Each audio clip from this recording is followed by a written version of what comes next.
¿Qué tal, Mauro González? Muy buenas tardes. Hola, ¿cómo les va? Todo bien. ¿Y conocías la canción? Y en algún momento sí la escuché, no me quedaba, la verdad que no me acordaba mucho, no me quedaba claro eh, de quién era, pero bueno, sí, la edad nos lleva a conocer esa clase de canciones, sí, totalmente. Está muy bien. ¿Cómo andás? No sé si Bien, quiere que bien, me río o no.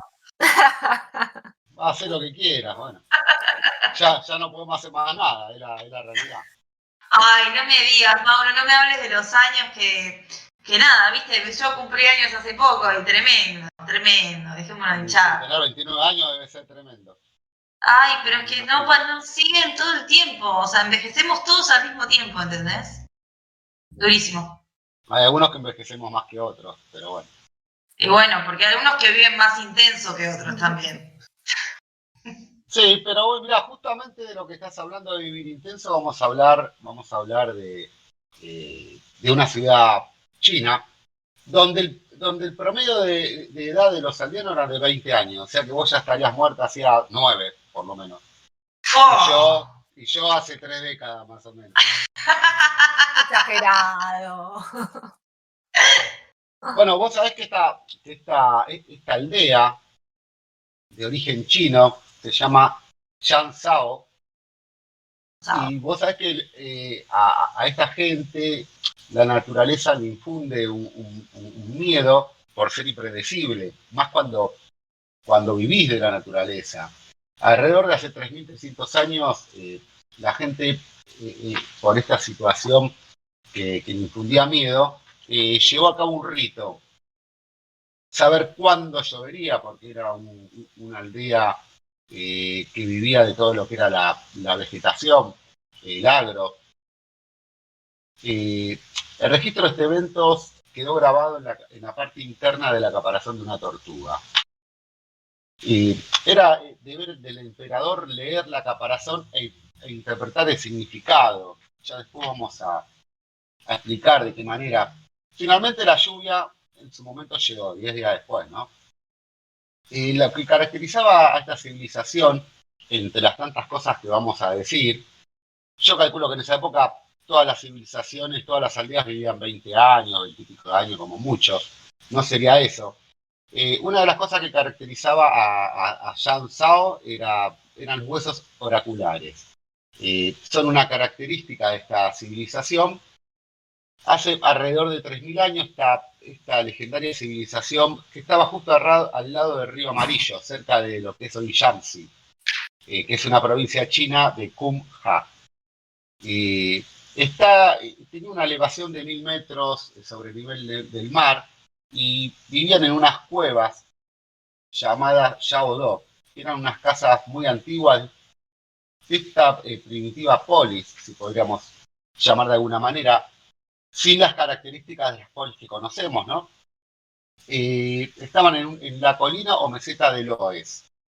La meseta de Loess era fértil porque pasa Río Amarillo, específicamente por ahí.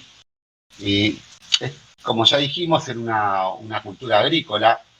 Y, y entre una de las tantas cosas que hicieron fueron crear objetos prehistóricos que hoy en día se siguen utilizando.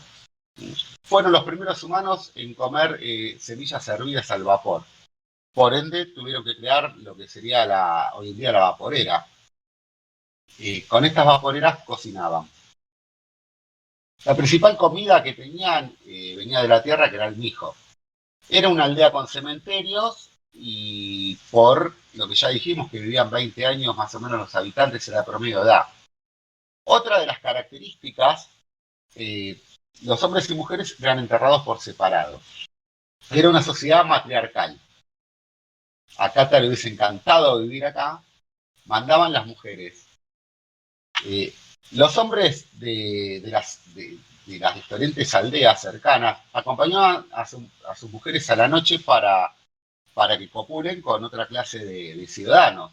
Al día siguiente ellos volvían para seguir trabajando. La cultura Yao producía objetos de barro, como las vaporeras, que los adornaban y los pintaban. Se puede decir que los codificaban y es considerado que son los primeros códigos de la escritura humana. En la dinastía Qin, en el final de la dinastía Qin, fue cuando esta civilización se hizo conocida accidentalmente. En el año 1899, en Pekín, un hombre se sentía enfermo y fue a la farmacia para que le den alguna clase de medicamento. Dentro de los elementos que le dieron en el remedio, contenía un antiguo caparazón de tortuga. En la parte interna, el hombre, cuando abrió todo eso, se dio cuenta que había una escritura indescifrable, pero era indescifrable porque no conocía la lengua, pero era altamente legible. La caparazón de la tortuga era un hueso ocular. Un registro hecho por la gente legendaria de esta cultura Yao. El hombre enfermo recibe el crédito por el descubrimiento y los huesos empezaron a hacer un seguimiento un tiempo después y provenían de una ciudad que se llama Anyang. Es una ciudad china cercana al río Amarillo. Ahí se encontró esta civilización en el año 1928 por accidente. Fue algo muy parecido a cómo se encontró Pompeya, que ya lo habíamos dicho, bajo una cantidad importante de tierra y de lodo. La mayoría de los huesos oraculares son de toda esa zona y se utilizaban para hacer remedios y nunca nadie se dio cuenta de estas inscripciones. Estos huesos oculares dentro tenían unas preguntas generalizadas. Generalmente las preguntas no eran a nivel personal, eran a nivel de importancia de Estado. Si iba a haber guerra, si iba a llover. Dentro de esta caparazón se labraba lo que era la pregunta, luego se prendía fuego en la caparazón y de acuerdo a cómo quedaba de quemada, era deber del emperador descifrar por la situación negativa o positiva de la pregunta. No era una sociedad muy avanzada esta. Tenían unos rituales que, bueno, era una de las cosas que los caracterizaban en ese momento, ¿no? Tenían los rituales que tenían sacrificios humanos. Tenían conchas de almejas talladas, que era la plata en ese momento, con el que intercambiaban socialmente valores. De ahí surgió la primera generala de China, de la civilización, que fue la princesa del rey Tang. Esto estamos hablando en el año 1600 a.C. Tenían un poder militar contundente en la zona. Tenían descifrados los puntos cardinales, considerando, no sé si estarían tan lejos, que eran el centro del mundo en ese momento. Esto es todo lo que puedo hablar hoy de la cultura Yanzhao. No sé si quieren hacer alguna pregunta, tienen alguna acotación. Yanzhao, ya nos sacamos la duda de cómo se pronuncia. Estábamos justo hablando con Kata que no teníamos mucha seguridad. Interesantísimo. Yo la verdad no la había escuchado nombrar a esta civilización china. La verdad todos los datos llamativos. Que haya sido una sociedad matriarcal, está muy bien que lo traigas también a mención, que hablemos un poco también de algunas cuestiones que son distintas. Me quedé también con lo de la vaporera.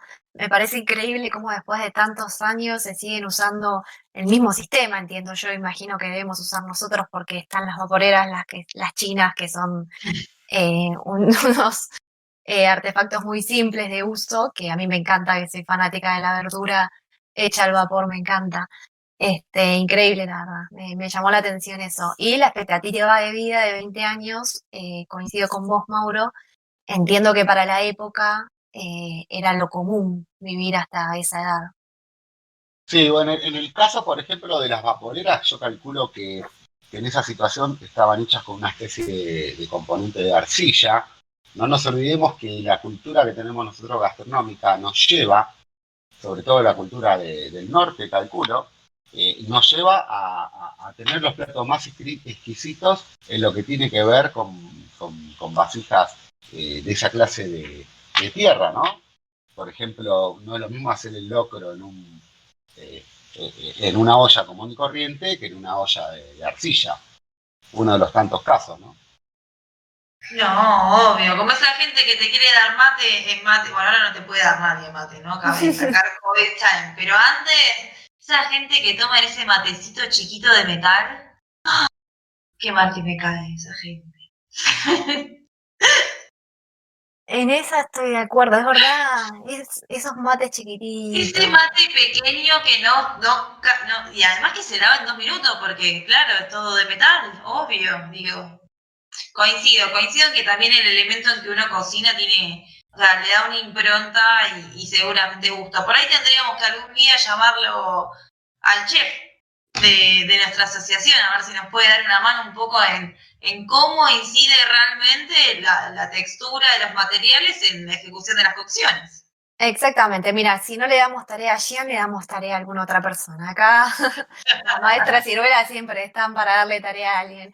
Es verdad, lo tenemos a Juancito, que él escribe de paso, perdón Mauro, pero vamos a recordarle a todos nuestros oyentes y nuestros visualizadores que pueden encontrar todas las notas en nuestro blog, que es el espaciocultura.blogspot.com, y ahí van a encontrar las notas entre varias, las de Juan, que habla un poco de cocina y nos da distintas recetas.